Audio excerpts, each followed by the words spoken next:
LeBron, it looked like you had "Thank you, MJ" written on your shoes. Just how could you describe what it meant to you to pass him, considering how you grew up thinking about him as a player?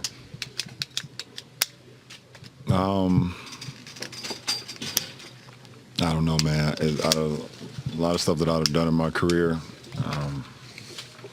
this ranks right up there at the top. We're winning a championship.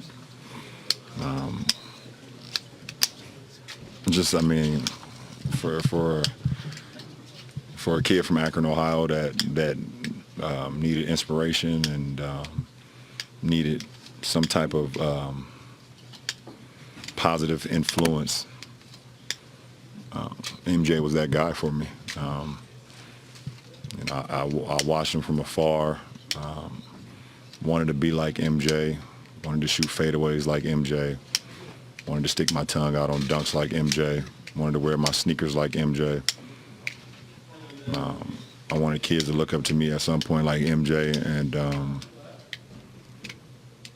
it's just it's crazy, to be honest.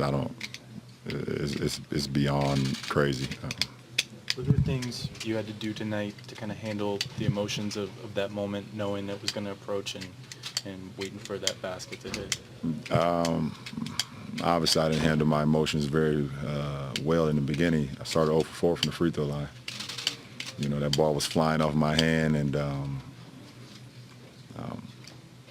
it was just, I mean, I didn't know how it was going to happen. I figured I can go out there and get 13 points at some point, but I didn't know how it was going to happen. A couple teammates asked me if I had 12 points or whatever the case may be, or 11 points, how would I like it to be? I said either a fadeaway in the post or off 2 feet, lean in, tongue out, dunk on the break.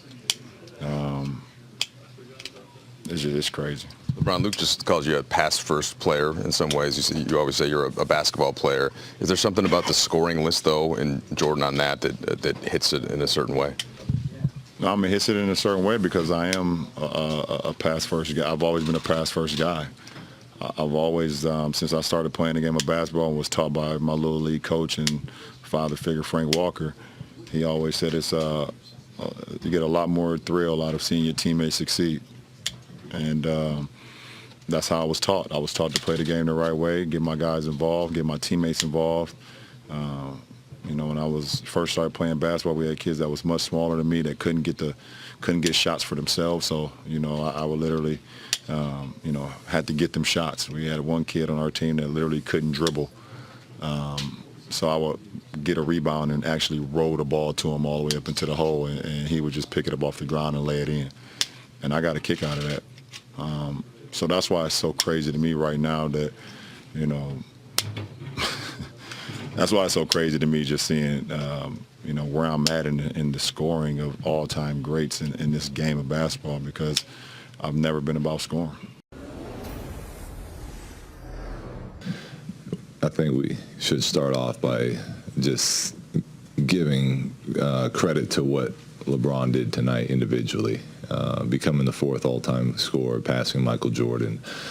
And what's to me the most incredible part about that is what an unselfish player that he is.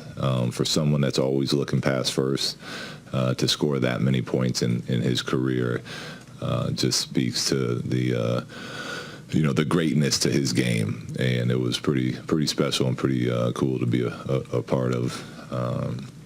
Unfortunate that it came in a loss, but still a pretty awesome moment.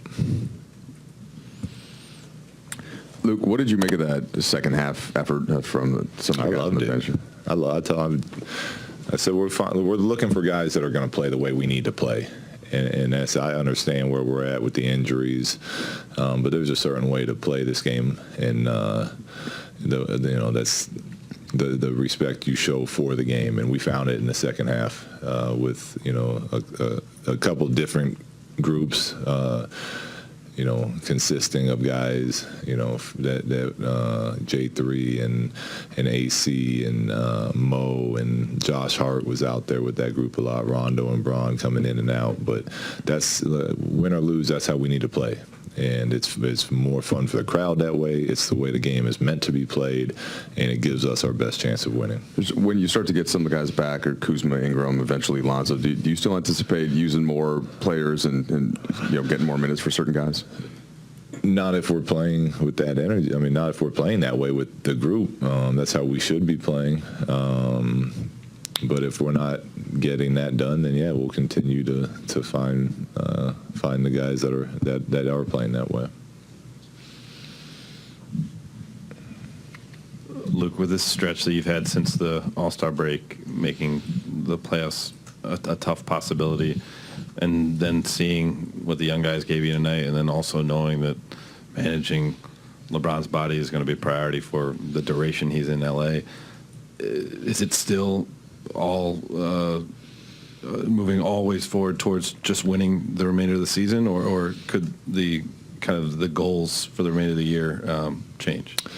The goals could change possibly. Right now, we're still, with our group. Even when the season started, our goals were to, let's get in these playoffs and make some noise. But we rely on so many young players. Player development was still a big part of what we needed to do this season. Heading into next season, we needed the growth from young players. So.